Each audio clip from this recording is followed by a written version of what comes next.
Recently opened up in Puerto Rico, the only private pet park that provides families and pets a safe place to share and to satisfy their needs of the life of a dog. Francis Felix reports.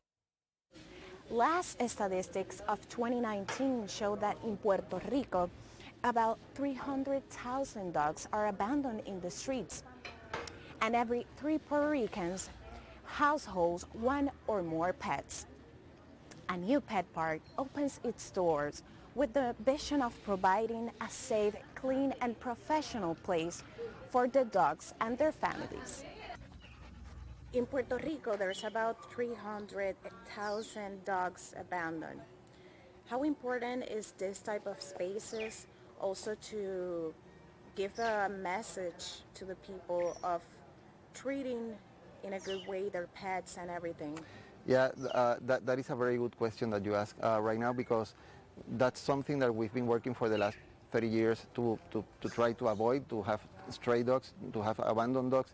And most of the dogs go to the streets or to the shelters because people cannot handle them. And mostly they cannot handle them because they don't have the time, or because they don't know how to do it. And that's why I stress so much that it is very important that dogs do get some exercise, that you challenge their mind, because if you don't give them exercise, they will start to destroy everything. If they get bored during the day, all day long, you leave them at home, they will start looking for something to do, and what they will do, they will start chewing everything, they will start breaking everything. And if you give them exercise, if you keep their balance, then you won't have that problem, and you won't even think about giving your dog away. It is very important for us to train the dogs. Sometimes you talk to people and they say, no, I won't train my dog, I won't do that, it is not necessary. Well, it really is, because you need to have a communication with your dog, and if you don't train them, they won't understand you and you won't understand them. And training doesn't mean that you have to hurt your dog, not at all. We use positive reinforcement. We want the dog to be happy around us. So what we do when we train the dogs is just to praise everything they do correctly. We ignore everything that they don't do correctly, and the dog will want to repeat the good behavior because he will get some reward. Since its foundation in 1993, Abel de Varona has had the goal of making the dog an integral part of the Puerto Rican family, designing activities that become an experience for the whole family. When you come to Centro de Varona, you'll find a lot of things. We take care of your dog if you need to leave him here for a couple of days because you are going to travel, or we can take care of him for a day if you need to go to work or to study or whatever you have to do. We groom your dogs. We have professional groomers here. All our staff are veterinary technicians, so they're professionally trained to take care of your dog. And then you find the dog park and the restaurant, and we build the restaurant and the dog park together, and they come together because we want the families to be able to meet and to share our love and our passion for the dogs. The dogs will have their own menu, and they will be the protagonists of the place. If you want to know more information, follow the link below. From Guaynabo, Puerto Rico, Francis Felix. All right, thanks so much, Francis. Well, now here's a warning for residents and pet owners alike. With extremely high temperatures forecasted for today, be sure to not leave pets out in the hot sun for too long and keep them hydrated. The National Weather Service in San Juan is warning people to take it easy in this excessive heat. Through midweek, the heat index or feel-like temperatures could climb as high as 107 degrees. The hottest part of the day will be during the late morning into the afternoon. High humidity combined with a southeasterly wind allow for the dangerous heat. Locals, especially those living in the northern municipalities, are urged to stay hydrated, limit outdoor activity, and wear lightweight clothing. Well, meantime, an investigation is underway in the Bahamas after 3 Americans were found dead at a resort over the weekend. 1 American also remains hospitalized. According to the Royal Bahamas Police Force, foul play is not suspected and no signs of trauma were found in the deaths of 3 Americans at Sandals Emerald Bay and Great Exuma, Bahamas Island. Authorities say forensic teams are examining samples collected from 2 rooms at the resort. The victims were identified as 68-year-old Michael Phillips and his wife, 65-year-old Robbie Phillips from Tennessee. and 64-year-old Vincent Paul Chiarella from Florida. Chiarella's wife, Donna, survived and is listed as in serious condition at a hospital.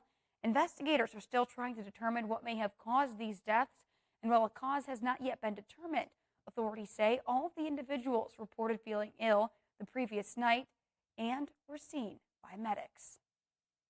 Our forensic scientists have also collected samples from both of the rooms and the properties of the Sandals Hotel in Exuma to determine whether or not any contaminants are present. And switching gears now, we also have an update regarding that hotel explosion in Havana as the death toll has gone up overnight. At least 35 people have now died as a result of that Friday explosion that destroyed the Hotel Saratoga in Havana, Cuba. According to a statement from the country's health ministry, of the 35 deaths, 89 were also injured and 20 still remain hospitalized. Among the dead are 4 minors and a pregnant woman and a Spanish citizen. Officials said Friday they believe a gas leak may have caused the blast at the hotel. Rescue workers say they think more victims may still be buried in the rubble. And Trinidad and Tobago's National Security Minister, Fitzgerald Hines, Monday warned of a direct correlation between the crime surge in the country and what transpires behind prison walls. Describing the crime situation as horrendous, Hines says the government remains concerned about rising crime rates, but admits that it is not an overnight fix. He said a major operation was underway to unearth some 12,000 illegal firearms now in the hands of criminals. The National Security Minister says he had received information that inmates were organizing criminal activities targeting individuals on the outside. There are prison officers who, by virtue of the oath they have taken and their own personal morality and integrity and the regulations of the prison service and the police service, who take the position, we will not be a part of that. We will not comply with that. We will uphold the law and the Constitution and the tenets of our duty. And there are cases where those prison officers have come under threat and have paid with their lives. Every single day since it happened, I look at this as I go into my office. This is a prison officer by the name of Jones. May his soul rest in peace. May his family be comforted. You will remember on that day in Siparia, when he was there with his daughter doing the things that all fathers ought to do. And you will remember the reaction of that child when the shots ran out and she saw her father fall. Criminality of the highest extreme. And that's because Jones, from all the information I got from the prison and the police, was one of those officers who took the position. He will do what he's supposed to do. Now, in addition, the acting commissioner of prisons also noted that a number of people end up in prison as a result of what he termed a broken value system. He says while being behind bars can imprison their body, they are yet to imprison their minds from continuing their criminal behavior and networking, noting the mayhem associated with drugs and cell phones being allowed illegally into the prison system.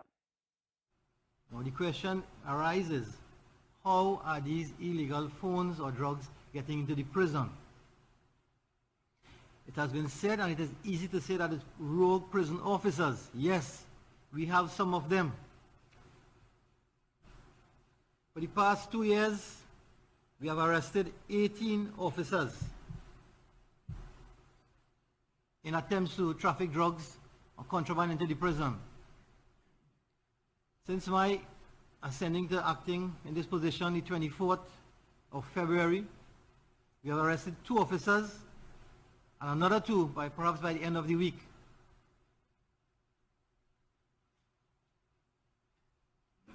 So we have stepped up our surveillance.